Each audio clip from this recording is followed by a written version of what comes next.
Welcome. In this video I will be showing you how to change a lid switch on a Samsung top load wash machine. The tools you will need is a Phillips head screwdriver, a pair of needle nose pliers, and a 1/4 inch screwdriver. And remember to always unplug your wash machine. There is a total of 7 screws located in the back. We have 1 1/4 inch that we need to remove. I'll take you back here to the back panel to show you where they're located at. We need to remove this back panel in order to pull the console forward. There are 2 Phillips head screws on each side of the wash machine that allow us to pull the whole top of the machine off. Right here is where the plate is at that I have the 1/4 inch screw that is protecting the pressure line and a harness. Now that you have the Phillips head screws loose from the back, I want to show you something here.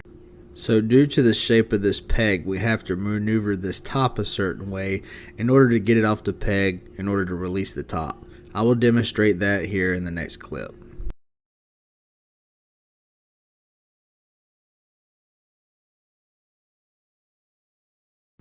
On this particular model, there is another 2 Phillips head screws on each side. This is going to make this easier on this particular model because what we're having to do on this model here, we're going to have to lean this console forward in order to get to the harness to the lid switch, because this design is a little bit different. I'll show you here in the next clip. As you can see, this is the harness to the lid switch. We have a water line that's in the way, and so on this model what we're going to do is we're going to remove the harnesses to the water valve so we can have a little bit more room. As you can see here, this is the water line that we need to remove. This is why I say you need a pair of needle nose pliers, because it has a clamp around that line, and I like to do it from this side because it's easier to pull the line out of the way in order so you can get the harness through, as you can see right here.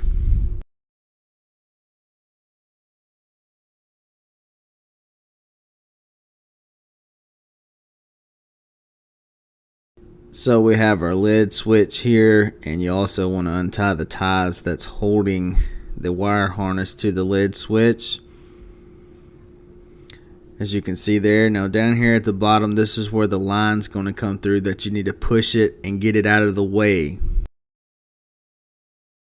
The lid switch will have 2 Phillips head screws holding it into place. Now your particular model might not have that water line that's in the way down here at the bottom. If so, this makes this job a lot easier.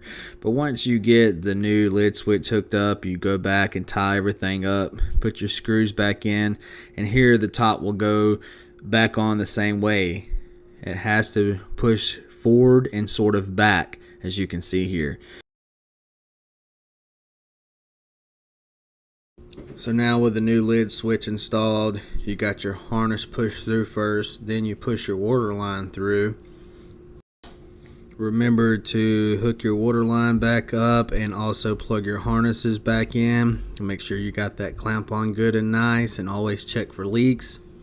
Alright, we got the lid switch installed, water lines hooked back up, harnesses plugged back in, plastic cover back on, metal cover back on that covers the pressure hose and the harness, and now you're ready to go back to washing clothes. This is David with DCL Appliance Repair. Appreciate you watching this video. Feel free to leave me a thumbs up and leave a comment. See you in the next video.